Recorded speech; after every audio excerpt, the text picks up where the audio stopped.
welcome to another episode of Frame and Reference. I'm your host, Kenny McMillan, and today we're talking with Fernando Argüelles, ASC, AEC, about his work on The Princess Switch 3 over on the old Netflix.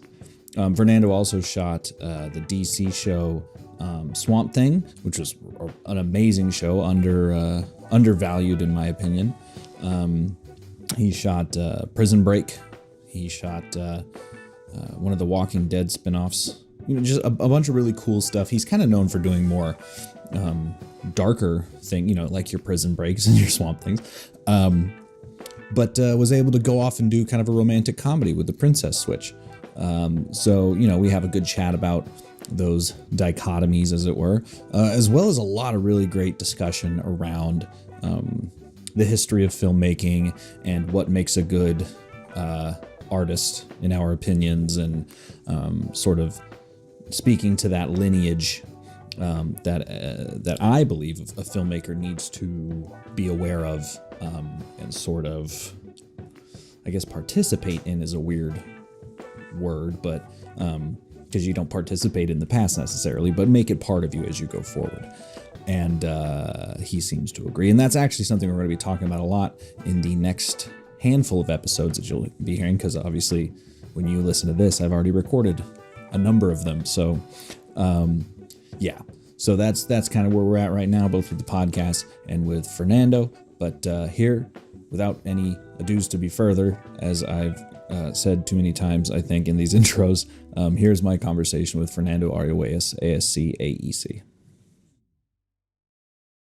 So the way we normally get started with these is just by asking how you got started in cinematography. I understand you were really into painting as a kid. Well, I was. I love painting. I always, since I kind of remember, I always loved to see paintings, photographs, movies, something that, somehow communicate to me. In the case of paintings and photographs, it's a silent communication. It's what you actually look at it and you think what the artist tried to say or what is communicating you. In the sense of movies, that was different, because I used to go to the movies with my parents, and I was fascinated of this movement. I think it's a combination of technical stuff and also the fact that you see those characters in the screen talking and whatever the story might be. So, but I was always interested in images, and paintings was my first thing, because I grew up in Europe. I was raised up in surroundings that painting and sculpture and those things are, part of the day life in terms of, museums. In the school, there is a big emphasis in art, in not only just art, but history of art, starting from the caves. So to speak. And so we were always artists from the beginning of humankind. This artistry was there. It's a necessity. Yeah.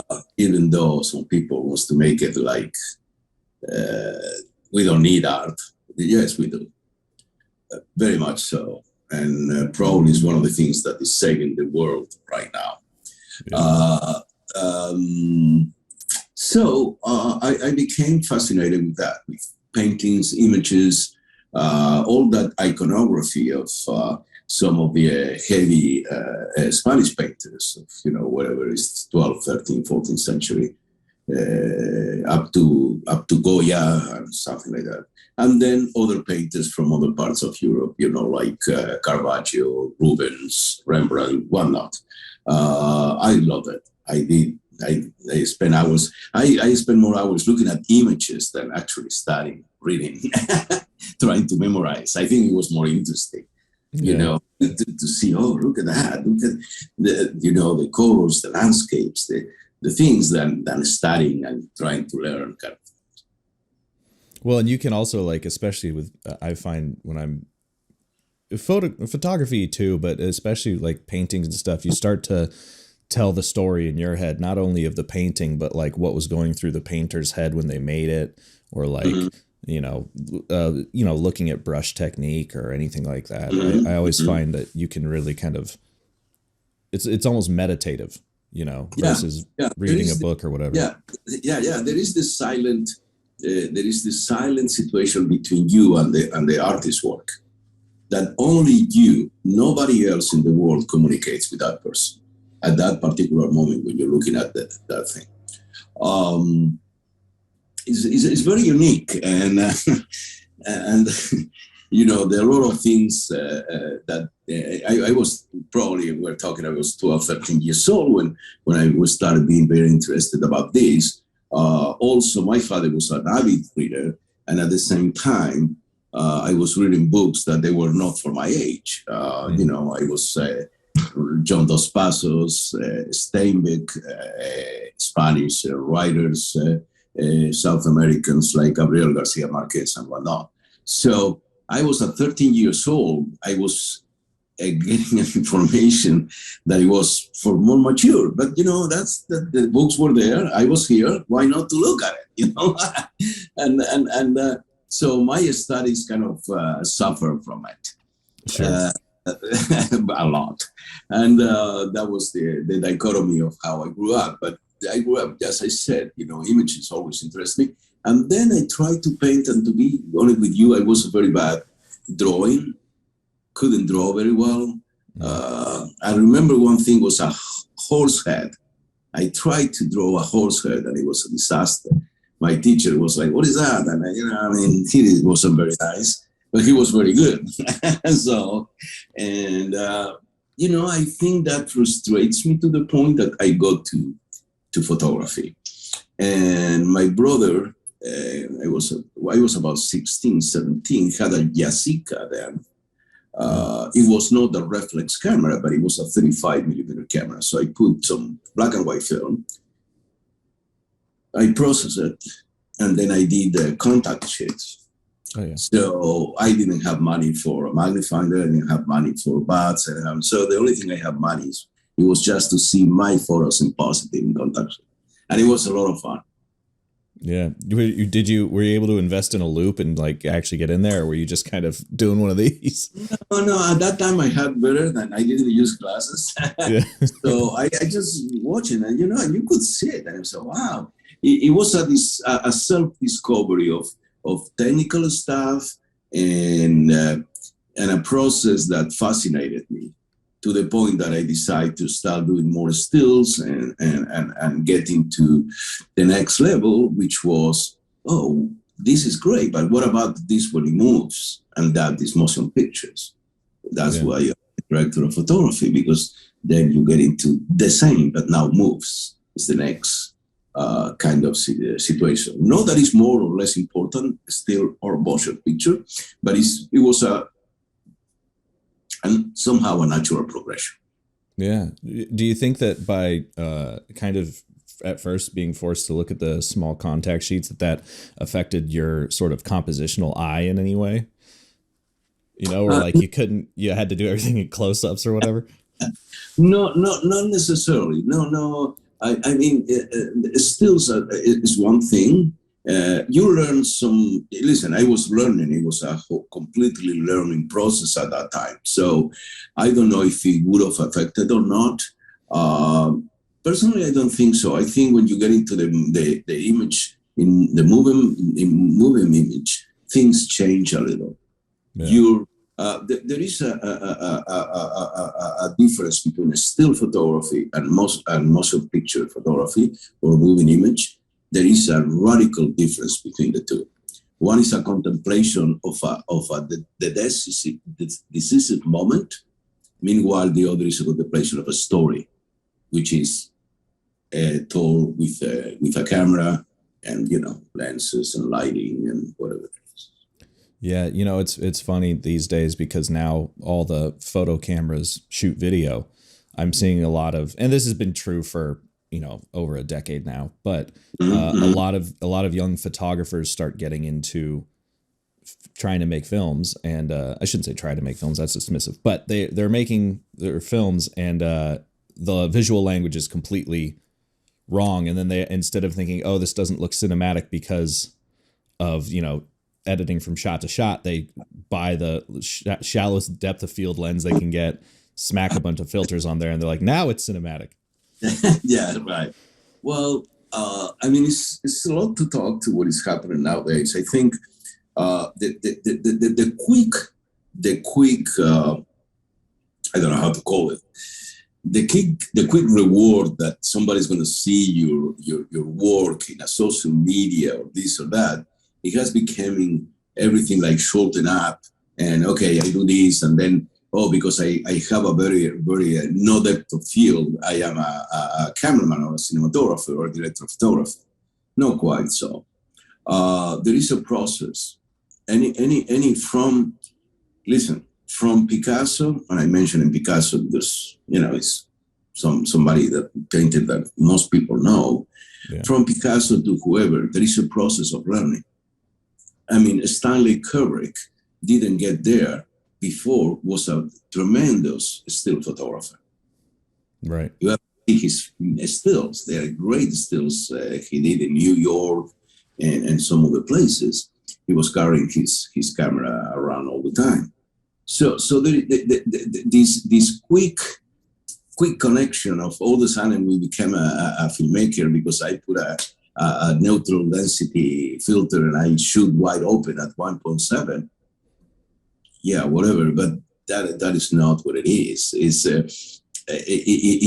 implies much more than that. It implies a knowledge which not necessarily has to be technical, but also it has to be knowledge of drama, of editing, of composition. But you know, social media is also creating this. Okay, I should this video, boom. You know what I'm saying? I mean, it's like, okay, all right, fine. And I'm seeing that what you said. You're completely right. Okay, that's good. Now do that, but do with the most depth of field you can do. Yeah. For instance, you know, Greg Toland, Orson Welles, and all of those movies that they have. Oops. Where are you there? Yeah. Hold on. Something up. Oh, okay. Yeah. So you know, it's. It is not a criticism, but there is the immediate thing right now with I have to show it in Facebook, but I have to show it in Instagram or whatever it is. Yeah, it's I've been talking to a lot of DPs about this recently, and like I think the general consensus is that it's not bad, it's just perhaps frustrating that there's not like defined lines, you know, because there's cinematography, there's that, and then there's, I suppose, videography, which are related but completely different languages, and those languages have been mixed. Yes, you know, or the discussions around them. Yes, precisely.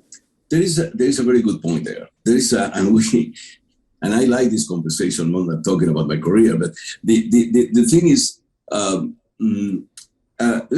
let's go back about 10 to 15 years, all right? And then you start seeing this proliferation of HD cameras and video cameras that they are accessible, they are cheaper and accessible to everybody.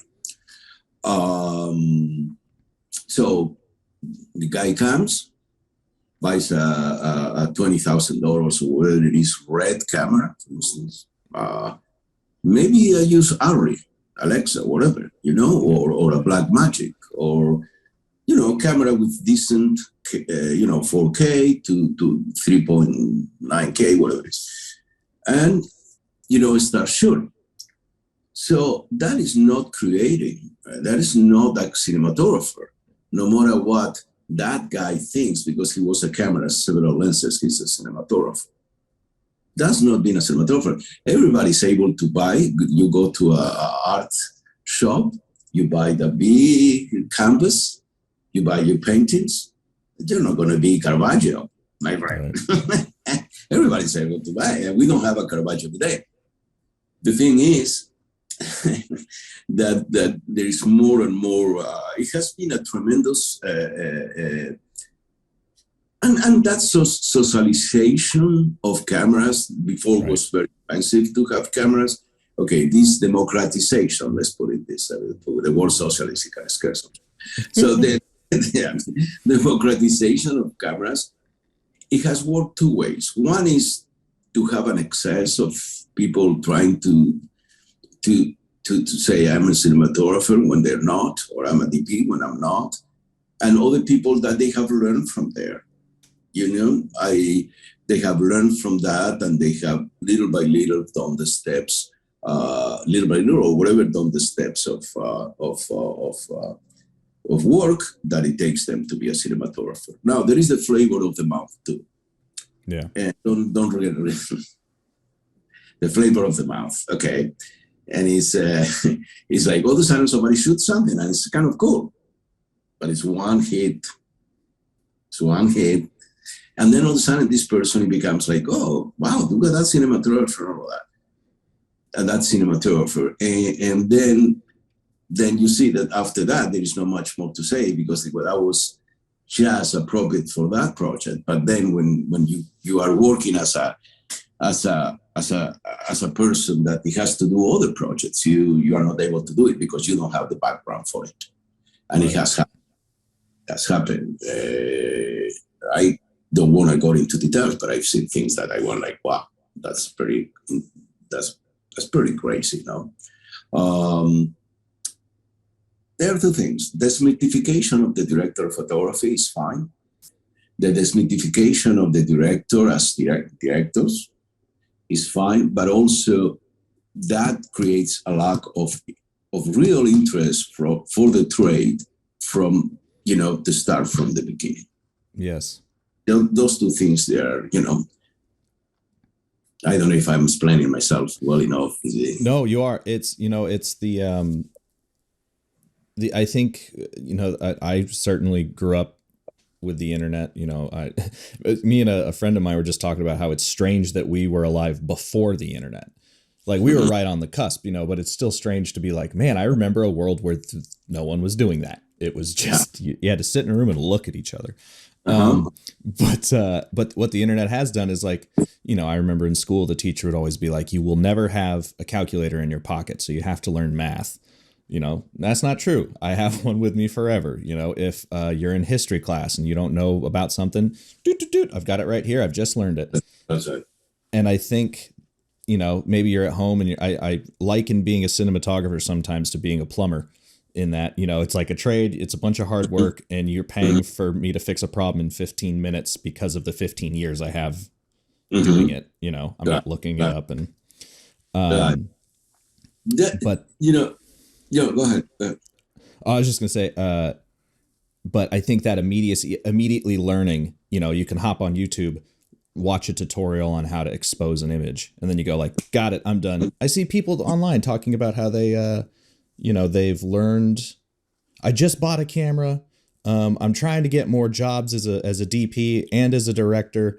And I just need help. Like, how do I activate the ND filters in this camera? You know? Yeah. Like, yeah, oh, God.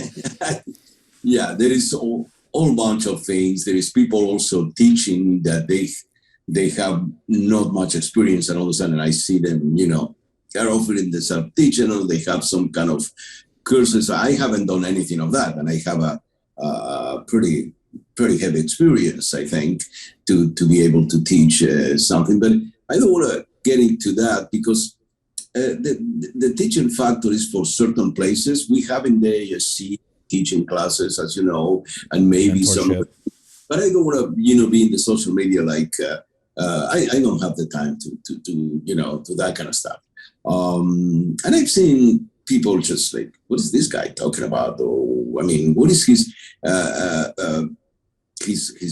what is his basing all his knowledge? I mean, in a book that he read online, or what is he talking about here? So I'm not saying that you have to be too many years in the business to be able to teach or anything like it, but you know, you have to have a base, and not necessarily it's a base that's coming from the books.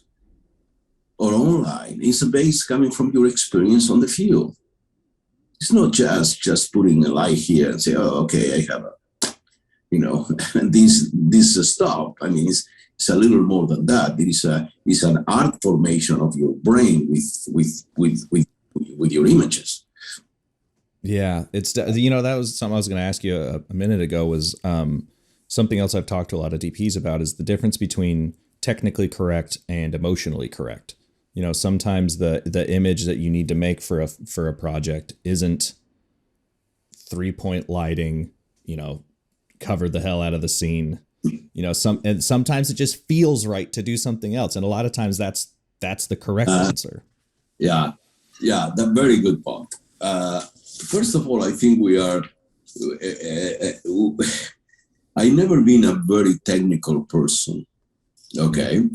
I am not the DP that knows that the BNC cable 320H4 goes with a box. I am not into that very much. I just want to produce images according to my vision.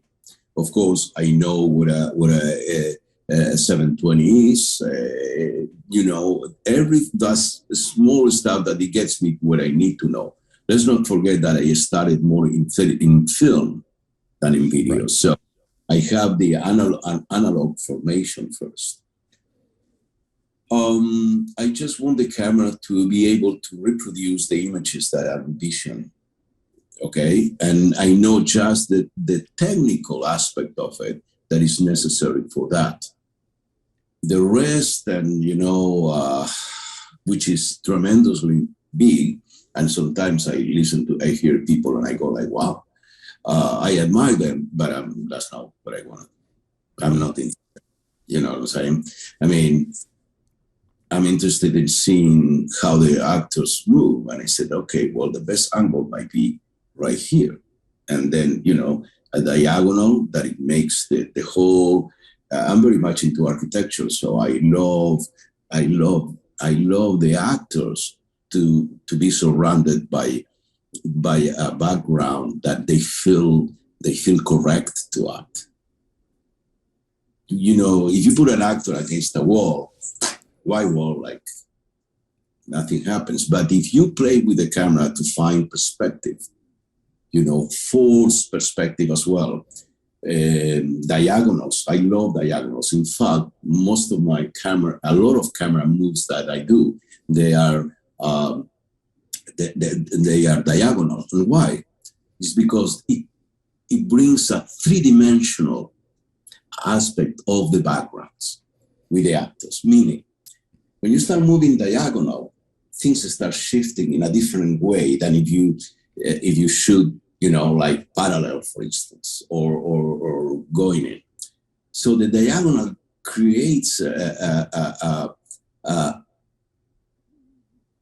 different shape of the architecture of the places. That if you combine with wide lenses, you even get more effect on that. I did a TV show, one of the first TV shows, Netflix. One of the first, there were two shows, Hemlock Grove and House of Cards. Those were the two first TV shows that Netflix started streaming. And I was the DP for Hemlock Grove. And we created a lot of that situation. We tried to innovate a little bit with those camera moves, with very low angles, with very wide lenses, something that a lot of people is doing right now. You could say that the Kubrick frame wasn't exactly just the Kubrick frame. I mean, we did it because we felt it was right for that. But of course, Kubrick is a master and he has that kind of, very symmetric perspective. I am a big fan of Japanese movies. Japanese movies, they have a tremendous symmetry when you look at them. No matter, we have Kurosawa, of course, but, you go Ozu, Mizoguchi, many of these directors, when you look at their frames, you go like, wow, this is amazing. One of the things that I always admire of Kurosawa is the three, when he has the triangle with the characters, he creates a triangle with the background. and they're always the characters in the frame. It's absolutely fantastic, his composition. And again, the diagonal traveling, I think, the diagonal dolly, I think it creates a very interesting atmosphere visually. Yeah. You know, what's funny is Chekhov kind of said the same thing about the architecture and moving the camera. Yeah, he did. Yeah. I know Chekhov, great guy. Yeah, he's awesome. Yeah, but you know, this is it's natural. We are part of our environment. You're looking at me right now, and there are big windows there. There's kind of an industrial look ceiling. Okay, so I am part of this environment right now. When a production designer comes and designs sets according to a story, the actors have to play in the set because that's, you know what I mean? Just they belong there. Yeah, I mean that's the ultimate argument against the whole green screen fad from the early 2000s, right? It was just like the no environment to interact with. Well, this is the thing. I've done green screen. I'm right now maybe to do a project that we're going to have some virtual reality, meaning, you know, monitors. Oh, the volume. Yeah. I understand we progress, that then we need to have new technologies and all of that. I mean, I've seen some of the work has done. First of all, it's a very expensive, laborious kind of work with that. Also, you have to have the means, you know, to be able to have a crew for that. And there are we DPs, we are not yet. I mean, we know, but we are not totally familiar with it. Yeah. But also, what I've seen, I'm not that convinced. I'm sorry. Of course, I have a very critical eye. I'm a DP, so I see things in a different way than the audience. The audience, you can sell things, you know. But I'm not convinced that it looks that real. I think that like using The Mandalorian as the famous example, there's definitely in the first season, I remember going like, none of this looks real. Like it looks real in that it looks shot, but it just looked almost animated. I think this most recent season of like whatever it is, Book of Boba Fett, I think they're doing a little bit more practical and leaving the screens just for the farthest background, you know, which I think looks a lot better. But there's you can definitely see it. I've noticed. I see. You know what, man? I see more than seeing it. You feel it. Do you feel something is not there? And you try to explain to someone, oh, well, maybe that because it's very difficult. And this is the problem. It's very difficult to find, okay, I have a background, right? When you are in physical place, okay, that makes sense.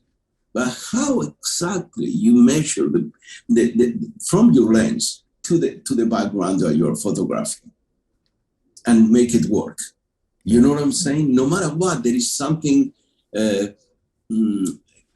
plastic about it. Yeah.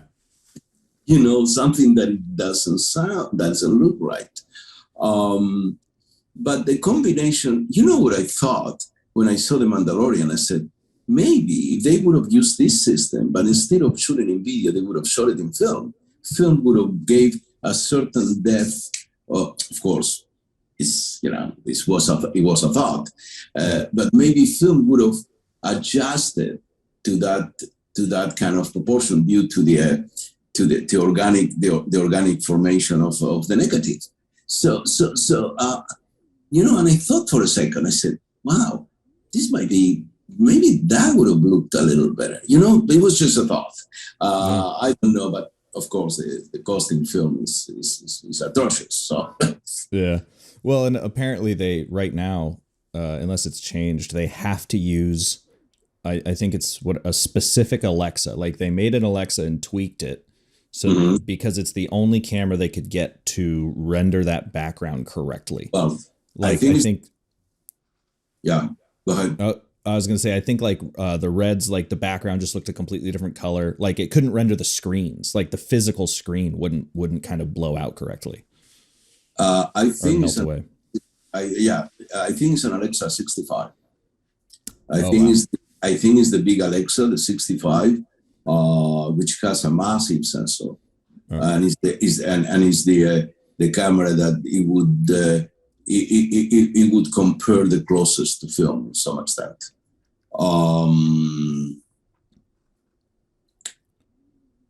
We are in the baby steps of all of this kind of production at this point.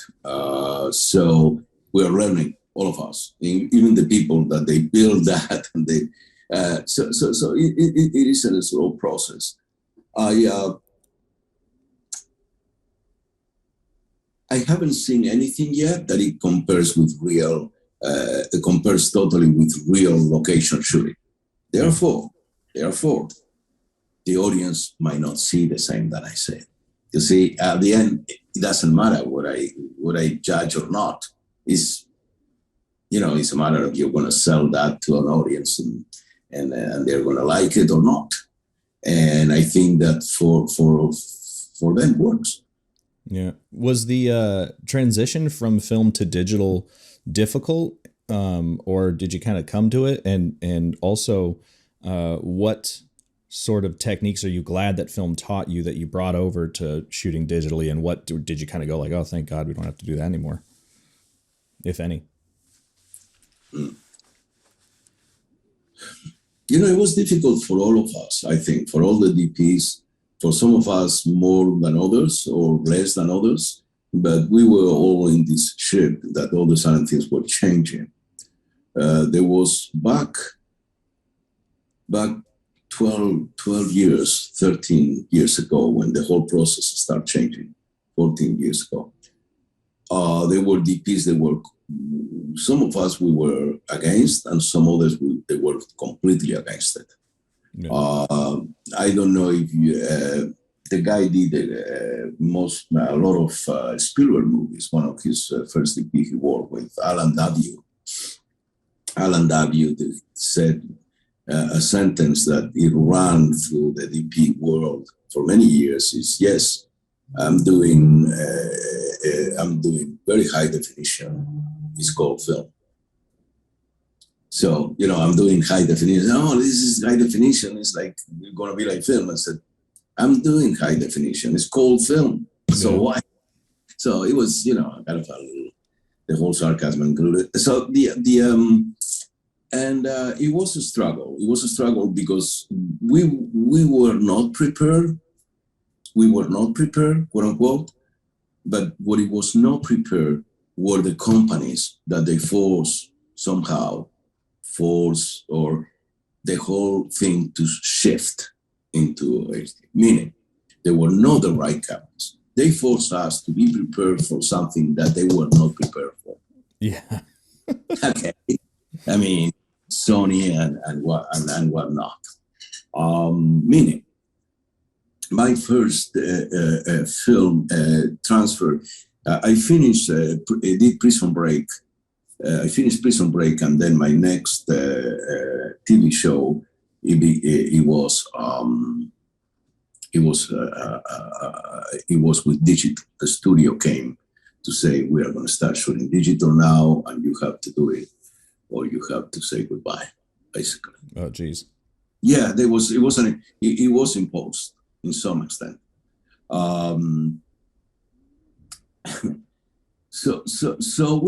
I said, okay, well, let me do. I did some tests. What was the first camera that I worked with? Was a Sony, a Sony called Genesis. Yeah. That it was supposed to be the first cinematography camera.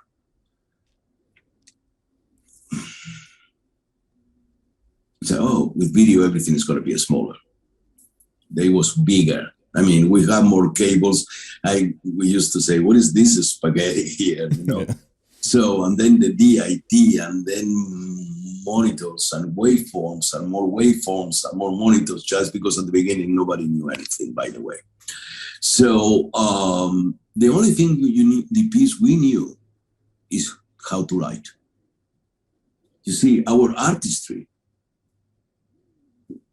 was what it first than whatever technical aspects.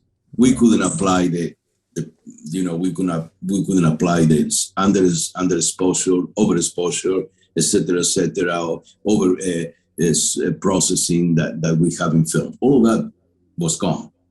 The ASA was like, okay, well, what is the new ASA? And so these things we have to, but we knew how to write. Yeah. And I can tell you in my case, that's what it saved me professionally. You know, it's funny because you saying that makes me think that or reminds me, I suppose, but I'm sure Roger Deakins was talking about how anytime he needed to think for a minute, he would just go to the eyepiece and kind of just stare in nothingness and just think for a sec. And I'm wondering if you experienced this where all the extra stuff that came with digital made the camera, I don't want to say repulsive, but you didn't want to be near. It was just too much shit happening. And you're like, no. I got to get away from that and start playing with lights or something. Not like that, but close like that. Every time I after we did a take and I got up and I was looking at the monitor and I got up and saw the camera and I was like, my God. And, it was like, what?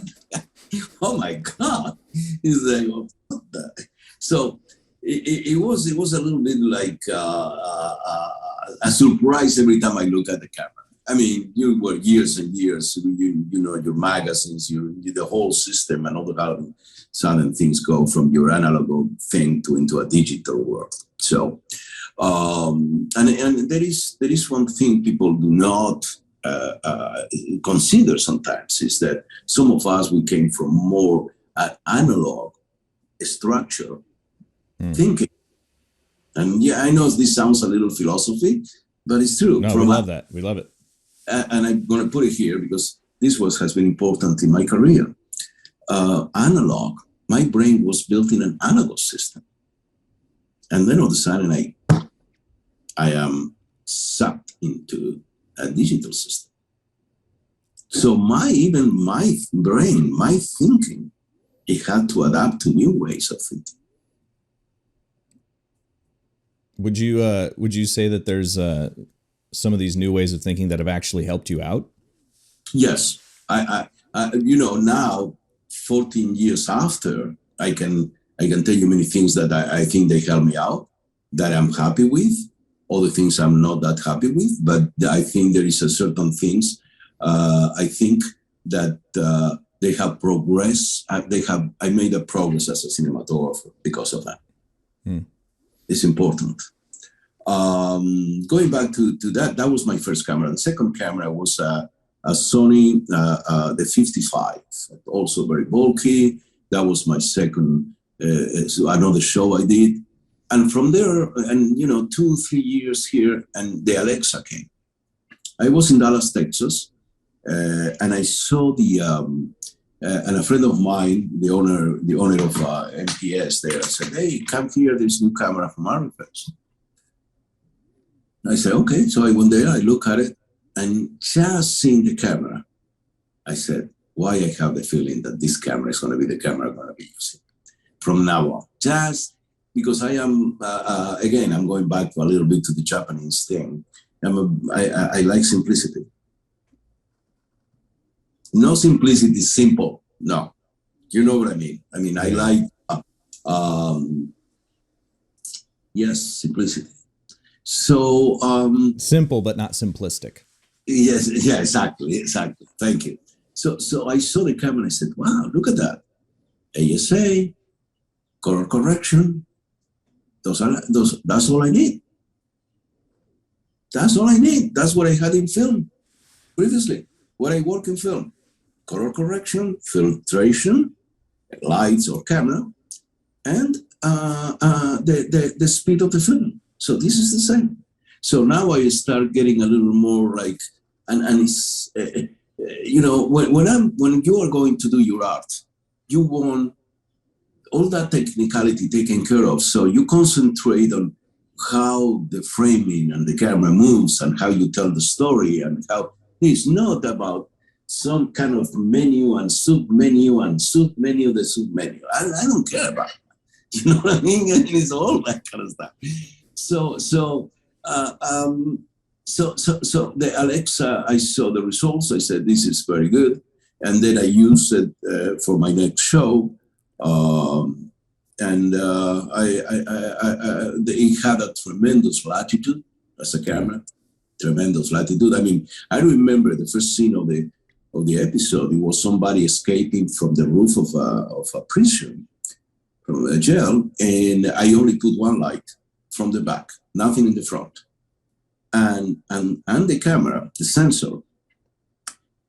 The light was kind of bluish night, you know, the things, and it was hitting the roof of the, and then the bounce of it on the faces. I got detail, and I was like, I'm sold. Now I'm sold, because this is good. You know, I'm attitude I having.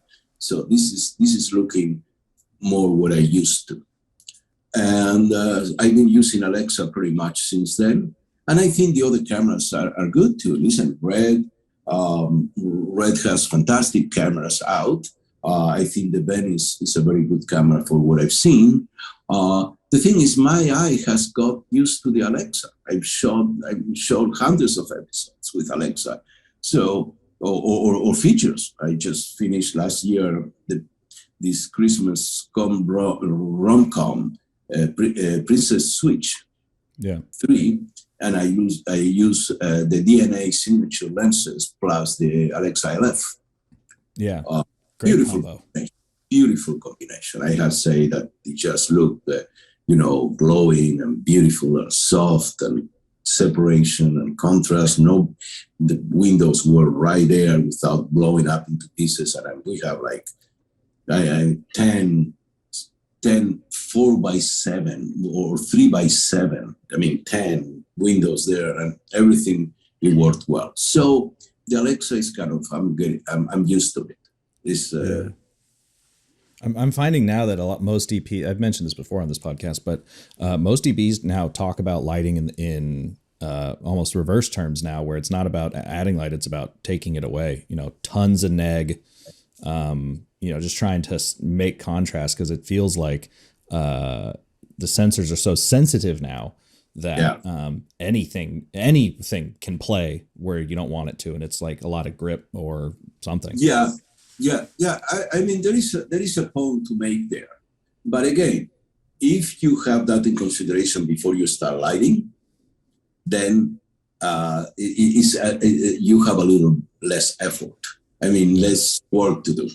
Having consideration that the camera reads. So one thing, okay, if I'm shooting this direction, right? Shooting here, I have a white wall there.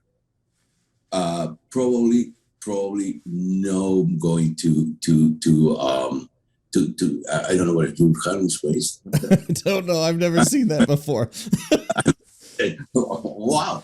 Okay, so I am not doing any filling, because the wall probably is going to bounce quite a bit of light. You know what I'm saying? So just be careful on the fill. But I mean, you start lighting with already knowing the sensor you're going to work.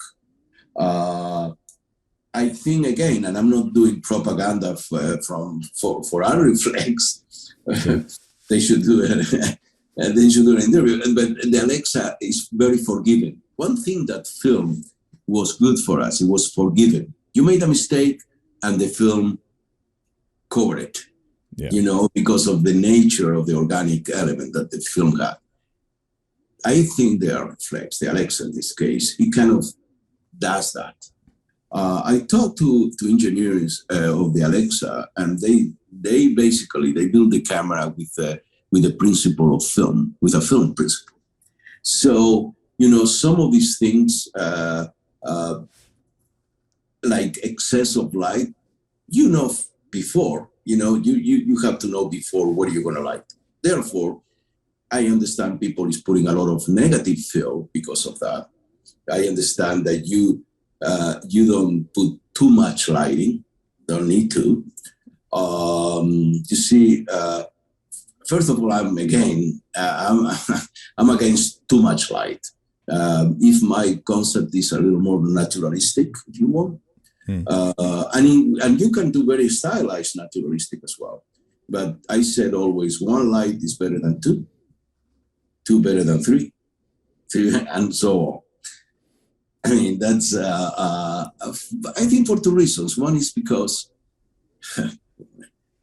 maybe my upbringing in Europe, and also because I think I like a more naturalistic approach to my photography, you know? Yeah. You know, it's funny is Alejandro Mejia said he was told if you have two lights, you have two problems. If you have one light, you have one problem. Right. which is a shadow. Yeah.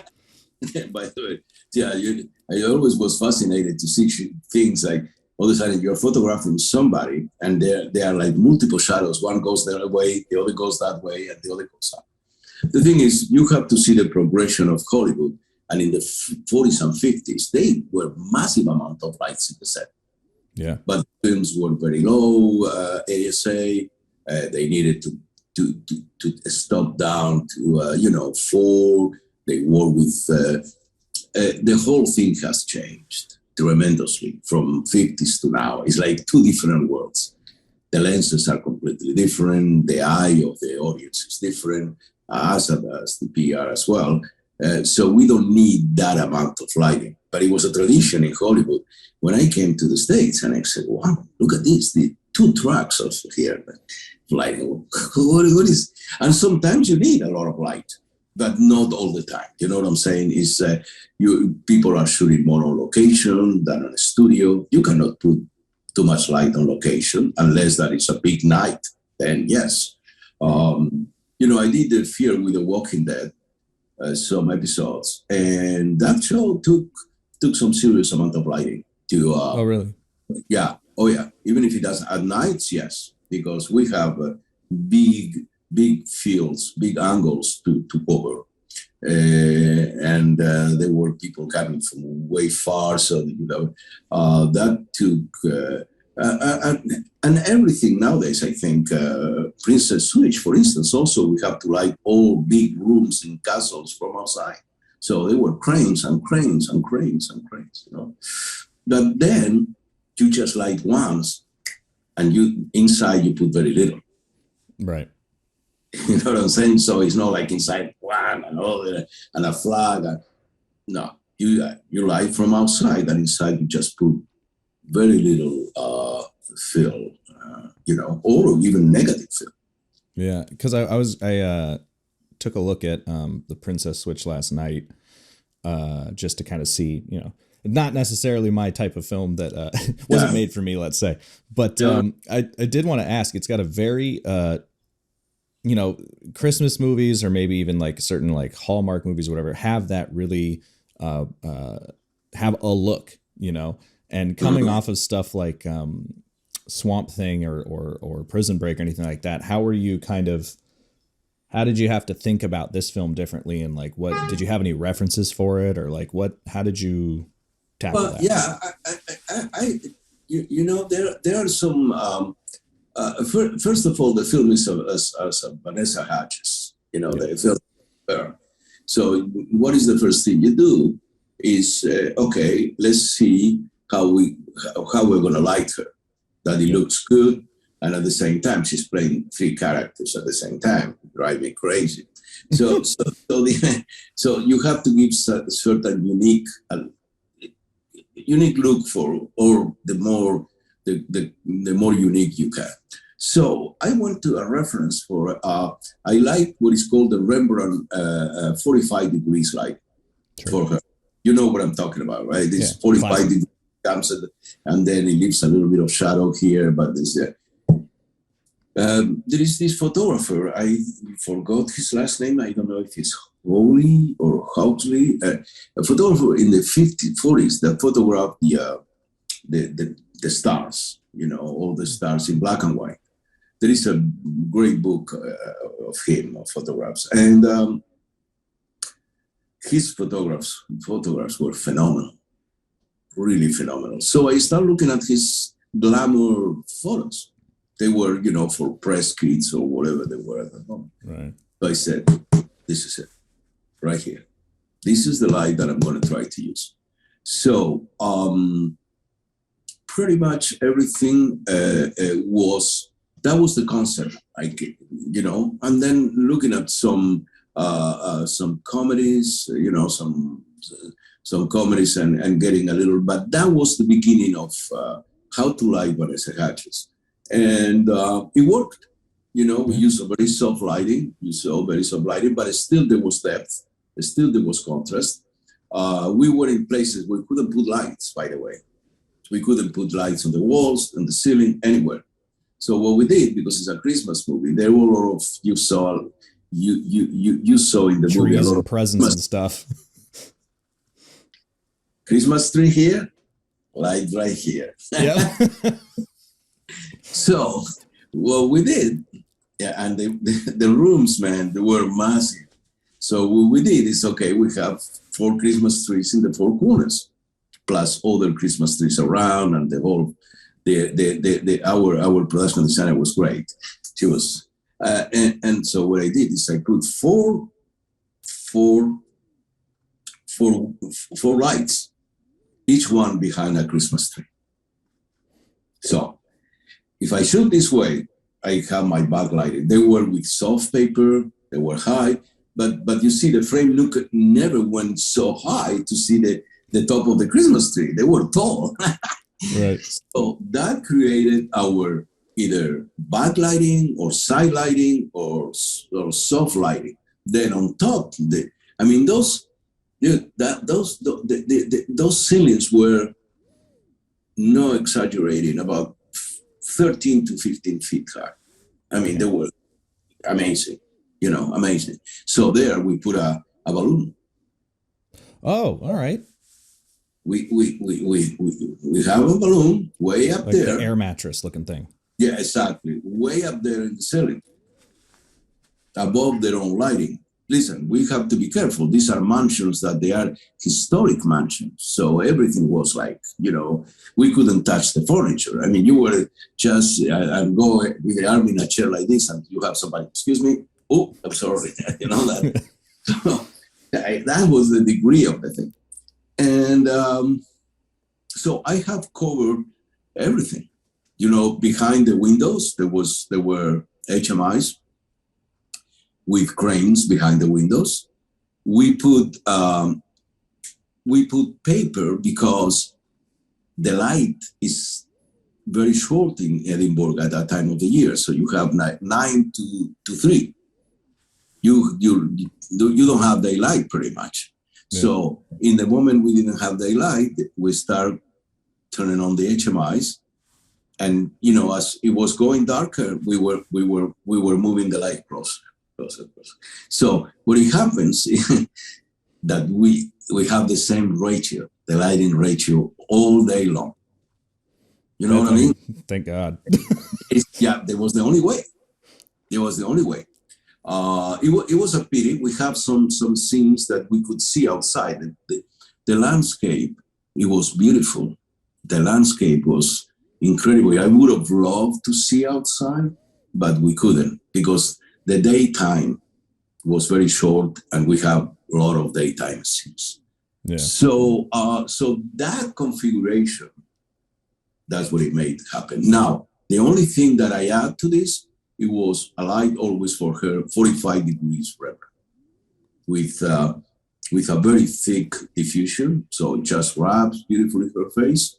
And if she needed some negative fill or whatever, we might do it, but that's how it was done.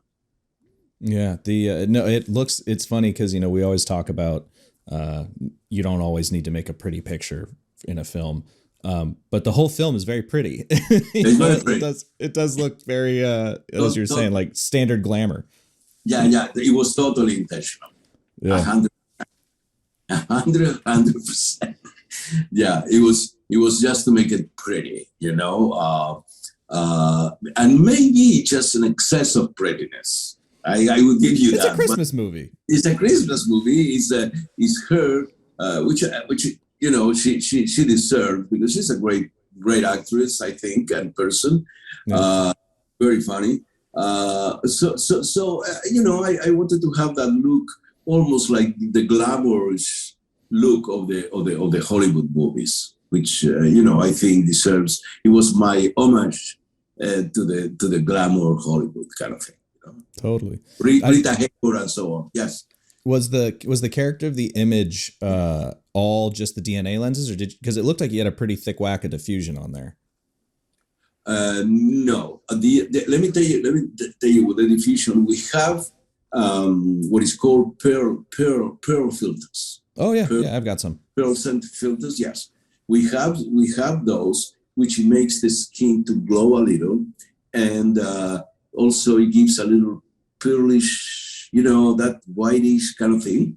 We have that diffusion, and then the rest was a combination of very diffuse light. It was very diffuse, and it somehow gets into the lens a little bit. It's just almost imperceptible. But now the DNA lenses are a little vintage as well.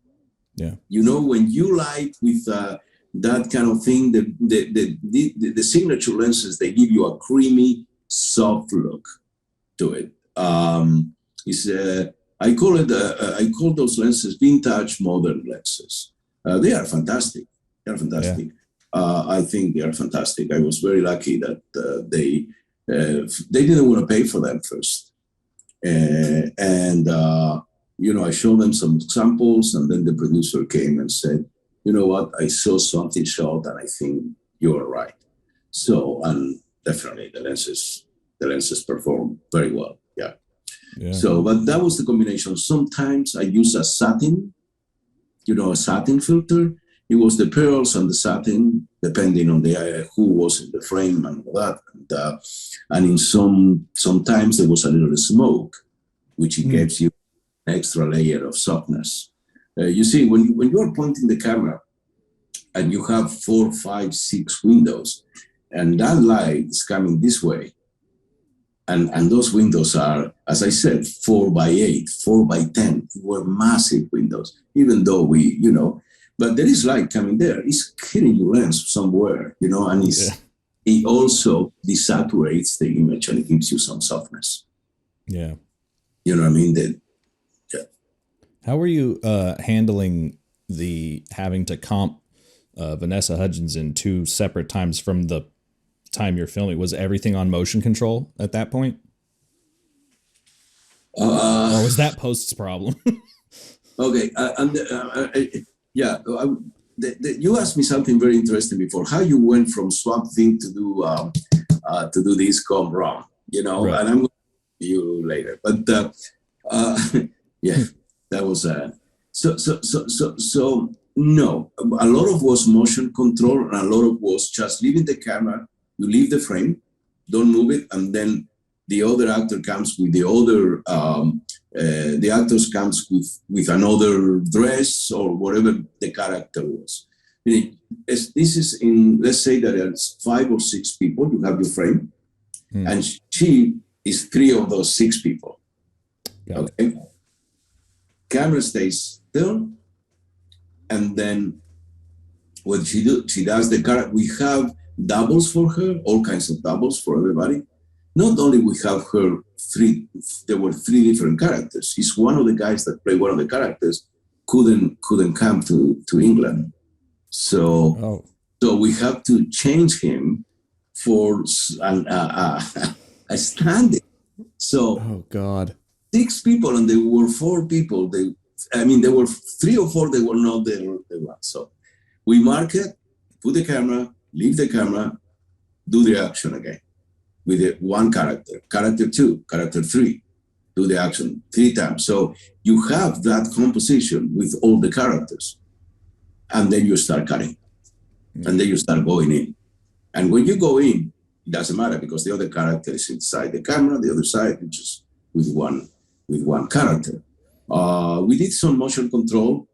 It was motion control is slow and complicated. You have to have the schedule for motion control. It takes it takes hours. And sometimes we did the machine didn't perform well, and they have to fix it. We have to wait. The light was going down. I mean, but we did some motion control, not much, especially in the movements when she comes and then meets the other person. So we have her coming, meeting the other person, meeting herself, but as another character, sorry. And then, okay, now she changes costumes and whatnot, and then we have her coming to meet her that is here, but now she's not this one. It's you know what I mean? You're just changing the characters and having the motion control movement as exact as it would be. Yeah. I wasn't necessarily going to talk about Swamp Thing, but since you brought it up twice, I was wondering what happened to that show. Kind of came and went, and I remember people like were excited about it, and it had positive reviews, and then it kind of like they canned it. There's a lot of it went on with that show. You asked me a question if how you transfer from Swamp Thing to do a rom-com like this one. Yeah, when the director wanted to have an interview with me, Mike Rowe, about the Princess Switch, I said, I thought, I don't know. I mean, I never done a romantic comedy, never. All my stuff, if you look at it, is, Prison Break, Hemlock Grove, Swamp Thing, everything is either dark or, suspenseful, horror genre, whatever. So, but I said, I would love to do this just to have a change. Yeah. And it really was refreshing. It was fun to do that, coming from the other one, from Swamp Thing. Yeah. Now, answering to you about Swamp Thing, I don't know what he went up into the big brass. I don't know what kind of, it was a James Wan Atomic Monster production. Mm.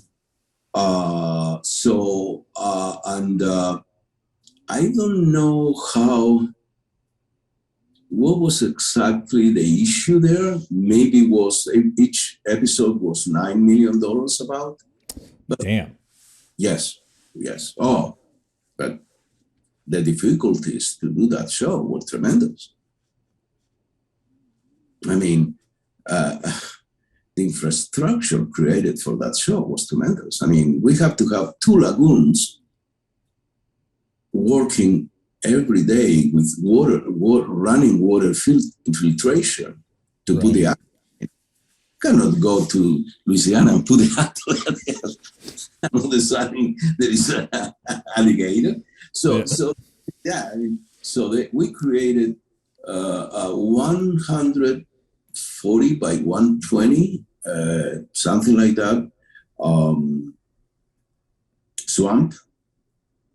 Amazing job by the production designer. And then another one was like 70 by 40, perhaps, swamp in another stage in North Carolina, Silver Gem Studios. Mm. And then that was water, and it was a swamp was created. So that was expensive to maintain. Then we have a lot of, no delays, but we have to wait for the actors to get into the suit. The swamp suit cost over $1 million. It was fantastically made, I tell you that much. I mean, I was like, wow. And so it was a costly production, definitely. Yeah. So I don't know what it went there, if it was money, personal stuff between people, not being agreed with the way the show went.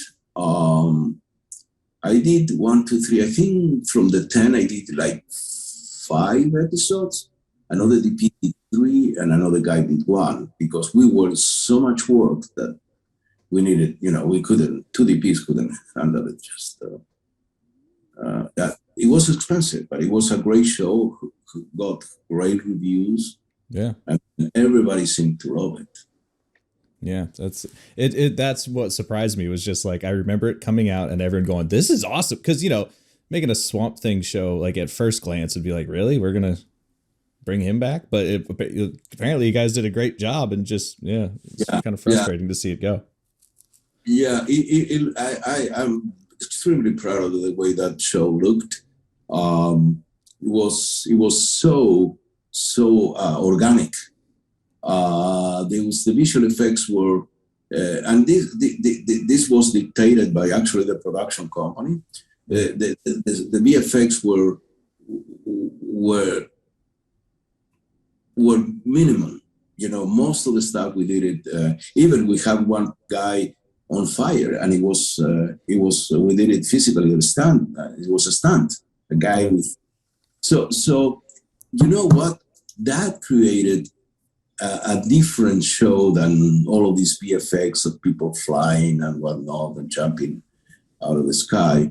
You mentioned something before, something good, very interesting to me. You said, well, in the last shows, they are using this virtual reality of monitors, but also they are doing it in the practical location as well. They are mixing that. Yeah. And it works. Well, in this case, was the same. It was, we have some VFX, but we have a lot of things done in the set, organic stuff. And that would create it. The show looks real. It looks real. Yeah. Very real. And I loved it. To shoot something. I really did. Yeah. Yeah, that's awesome. We're coming up on time, which sucks because I'm having a great time chatting with you. But before I let you go, I ask every DP the same two questions. And the first one is, what is a piece of advice that maybe you were given, or something perhaps that you read that has stuck with you for a while that you apply to your, maybe not specifically cinematography, but something that kind of always is in the back of your head? Okay. Very good question. I am the person that not only look at photograph books, but I look at architecture books. I look at design books. Furniture, believe it or not. I think all of that is art. Of course, paintings, sculpture, architecture, furniture design, everything to me. My photography represents all that information over the years. Not only I reduce myself to go to a museum and see Tiziano or Caravaggio or whatever. No, that is all fantastic, but there are more things, shapes, colors that they are an influence for me. Last book I bought was Mies van der Rohe, the American architect, Mies van der Rohe. He invented the famous Barcelona chair, that chair that is, anyway, I haven't told. So I bought this book, and it's fascinating, the photographs, how he designed things, his architecture. But not only the United States, in Europe, in Japan, which has a big influence on me and on them as well. Frank Lloyd Wright, all of that. That is a compendium of images of art, that influences me. And that's what I tell somebody: just get all that information, all that graphic. I'll add a 1.5 to this question, and that is, do you have any photo books? I've started collecting photo books. I just talked about this. I was interviewing Tim Eyes, and I asked him if he had any reference books, and he goes, 1 second, and he comes back with a stack, and he just starts going through and showing me all these books. And so I picked up a bunch of them. But any photo books that you recommend? Yeah, there is one that I would recommend, and I actually have the original. Not easy to find. Is the decisive moment, Henri Cartier-Bresson. That book is a fantastic book of it's not, the pictures are not pretty. It's not like looking for prettiness or No, it's just humanism, human. You see, that's, and it says it there, you know. There are tremendous amount of great photographers there with great pictures. And I'm going to make I have to make my book of pictures. I'll tell you one day, I'm working on it. We have Perfect. a lot of block of black and white from the 70s and 80s when I started. But, you know, I think this book of Henri Cartier-Bresson is, to me, like the top of what photography is about. Absolutely. Don't make it perfect, just make it right. Yeah, it's right. So that's Bresson's a legend. And you know, I found that book in a library. I bought it, and I have the original 1950, I think it's 54 or 59 edition. What? There's some stuff. There's some trash going on back there. Oh, and I have the original, and then with Matisse, the painter, the French painter Matisse cover, and that book was re-edited for $75 and I bought it in Amazon about 5 years ago. Wow. And I bought another one. So I have the original and I have the re-edition. And a book cool. that I suggest if somebody wants to buy it. There is a Fellini, you know, Fellini, the Italian director book, with his drawings and notes. Federico Fellini. Yeah. It's a big, but I recommend them to buy it too, because he's a director. He's in Italian, but you know how he worked his films, and you know, from all this work and his drawings and all of that kind of stuff. There's that Fellini collection on Criterion that I've been wanting to get for like a Blu-ray collection, but it's like $200 or something. It's like $400. Yeah, yeah. And there is another, also a Kurosawa book about his paintings. Before he did his movies, he did his own,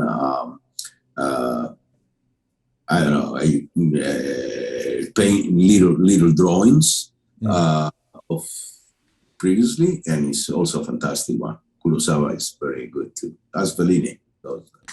Anyway. Excellent. No, those are great. Honestly, like I've added these questions to the end of the podcast under the guise of being educational, but it's really just me creating a reading list for myself. But the second question is a little more easier. Well, maybe not. Recommend a film that people should watch that isn't yours. One film. Yeah. Or, you know, 2 or 3. Yeah. No. That's fine.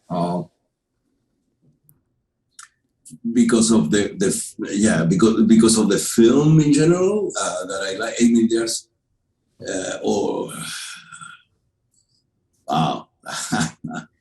I mean, I am a big fan of Apocalypse Now.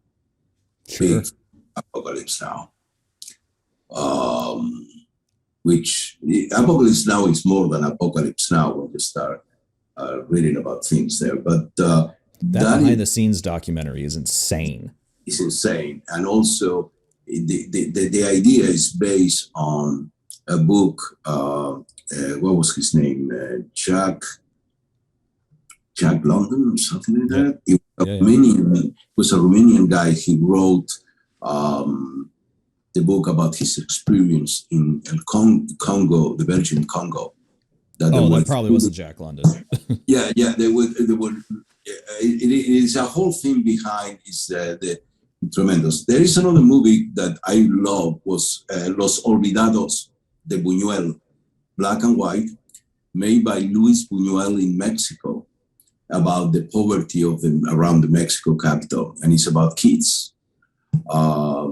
It is a fantastic movie. I think it's just right on. Very, very incredible movie to me. But Rules of the Game by Jean Renoir is also a fantastic movie, you know. So I have few, but just giving you 3 here. Perfect. Awesome. Well, like I said, I'm having a lot of fun, but we can't go for 3 hours or Yeah. else someone will get mad at us. But Yeah. if you've got another project coming up soon, we'd love to have you back on and talk about that. Okay. Yeah. I am in talks to do a project about in England about a plane that crashes into the ocean. And everything that happens in there is kind of a suspense, a little horror-ish kind of thing. And these people, they are left inside the plane in a bubble of air, and all it happens there. So, but I let you know, and I let the PR people. Okay. Awesome. Cool. Well, thanks again, man. That was a really great All right. talk. Well, it's great meeting you, and very best. Frame and Reference is an Owlbot production. It's produced and edited by me, Kenny McMillan, and distributed by ProVideo Coalition. Our theme song is written and performed by Mark Pelly, and the F&R Mattbox logo was designed by Nate Truax of Truax Branding Company. You can read or watch the podcast you've just heard by going to provideocoalition.com or youtube.com/owlbot, respectively. And as always, thanks for listening.